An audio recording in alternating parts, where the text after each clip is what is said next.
మీ business ఏదైనా మీ ఊర్లో promotion చేయాలంటే అది సుమన్ టీవీతోనే సాధ్యం. ఇప్పుడే సంప్రదించండి. జగన్ గారు మూడు వేలు ఇచ్చేవారు నెలకే. అదైనా 4 ట్రిప్పుల కింద ఇచ్చేవారండి. మాకు సరిపోయేది కాదండి అండి. ఆ చంద్రబాబు నాయుడు వచ్చిన తర్వాత నెలకి 4,000 ఇస్తా అన్నారండి. ఆయనకి అభిమానాలు 1 తారీఖు కానిచ్చండి. చాలా సంతోషం అండి మాకు మందులకి కూడా సరిపోతుంది మాకు. చాలా గొప్పతనం కదండి. మరి ₹10 పెంచాలంటే 4 ట్రిప్పుల కింద పెంచి అది లేకుండా ఒకసారి పెంచాడు కదండి 4,000 అండి. అయినా మహానుభావుడు ఉపయోగపడతాం పెట్టండి. నాకు షుగర్, హార్ట్ అటాక్ మొత్తం అన్నీ వచ్చినాయండి.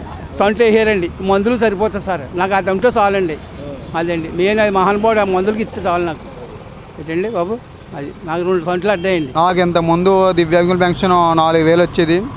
ఇప్పుడు చంద్రబాబు వచ్చిన తర్వాత 7,000 చేస్తా అన్నారు. దానికి నాకు చాలా ఆనందంగా కలుగుతుంది. నాకు ఇంట్లోనే మందులు గట్లకు ఉపయోగపడతాయని నేను భావిస్తున్నాను. దీనివల్ల మాలాంటి వాళ్ళకి చాలా మందుల ఖర్చులు అవి తగ్గి చాలా ఇదిగా ఉంటుందని నేను చాలా ఆనందంగా భావిస్తున్నాను. నాకు కొడుకులు లేరండి, కూతుళ్ళు ఉన్నారండి, 3 ఉన్నారండి.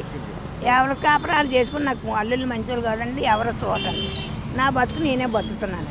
ఆ డబ్బులతోటే, ఆ గవర్నమెంట్ వారు ఇచ్చిన డబ్బులతోటే అది కొనుక్కొని ఇది కొనుక్కొని మందులు కొనుక్కొని అది కొనుక్కొని అన్ని బతుకొని నా బతుకు నేను బతుకుతున్నాను. అలాగే ఉంటున్నానండి. మరి ఇంకేం చెప్తున్నా, ఎవరు లేరండి. 3,000 ఇచ్చేవారండి, 4,000 ఇస్తాను అంత.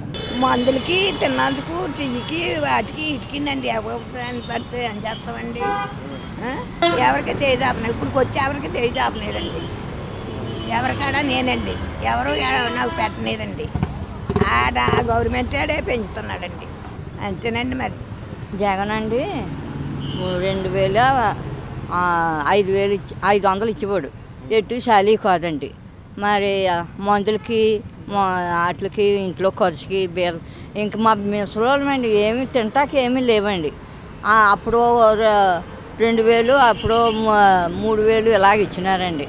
ఇంక అప్పటి నుంచి మాకు ఏమీ లేక మాకు చంద్రబాబు నాయుడిని గెలిపించుకోవాలా, మాకు సంతోషంగా ఉండాలని మేము ఆదరించామండి. 4,000 అండి మందులకండి. మళ్ళీ తిన్నాకండి మాకు ఏమీ ఇబ్బందిగా కష్టంగా అయిపోతే మరీ చాలా కంట ఉంటున్నాయండి. మరి అలాంటప్పుడు మరి మనం బతకడం కష్టం అయిపోతుందండి. అలాగని పిల్లలకి ఆధారం లేదండి. పిల్లలకి కూడా ఆధారం లేదండి. పిల్లలు అడగకంటానా చంద్రబాబు నాయుడు మాకు 4,000 ఇస్తే ఇంకా అడగకంట ఉంటాం.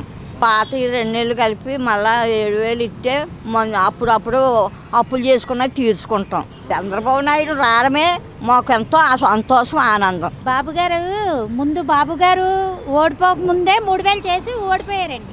వికలాంగులు అంటే ఆయనకి ఇష్టం ఉండదంటే జగన్ గారికి. ఎప్పుడు కూడా వికలాంగులు ఎప్పుడు కూడా ఇది అవ్వలేదండి అండి. మళ్ళీ బాబుగారు వచ్చారు, మాకు 6,000 పెంచారు. మాకు రామరాజ్యం వచ్చిందండి. మళ్ళీ ఈ పేటవారం మీద కూడా వ్యాపారాలు ఎప్పుడు కూడా 5 సంవత్సరాలు 14 సంవత్సరాలు బాబుగారు చేశారు, కానీ ఎప్పుడు కూడా మమ్మల్ని కదిలించలేదండి. వికలాంగులు చిన్న వ్యాపారం పెట్టుకున్నామండి. ఈ వ్యాపారాన్ని పాడు చేయకుండా మమ్మల్ని ఉంచేది బాబుగారండి, చంద్రబాబు గారే. మాకు రామరాజ్యం వచ్చింది, మాకు చంద్రబాబు గారు 6,000 అండి. బాబుగారు దిగిపోయినప్పుడు 3,000 చేసి ఆయనే దిగారండి. మాకు రూపాయి పెంచలేదండి. ఇప్పుడు మళ్ళీ బాబుగారే మళ్ళీ పెంచారండి 6,000. ఆయనే రావాలండి మాకు. మళ్ళీ ఆయనే కావాలి. ఎందుకండి ఉపయోగం ఎందుకు పడదండి? హాయిగా కూర్చొని తినొచ్చండి. 75 రూపాయల కాంచి మాకు 6,000 చేశారంటే నేను చదువుకున్న కాంచి 75 రూపాయలు ఇచ్చేవారండి. అలాగే ఇప్పుడు 6,000 చేశారంటే ఇంకా వాళ్ళ కుటుంబం ఇంకా వద్దురండి, ఇంకా బాగోవాలండి వాళ్ళు.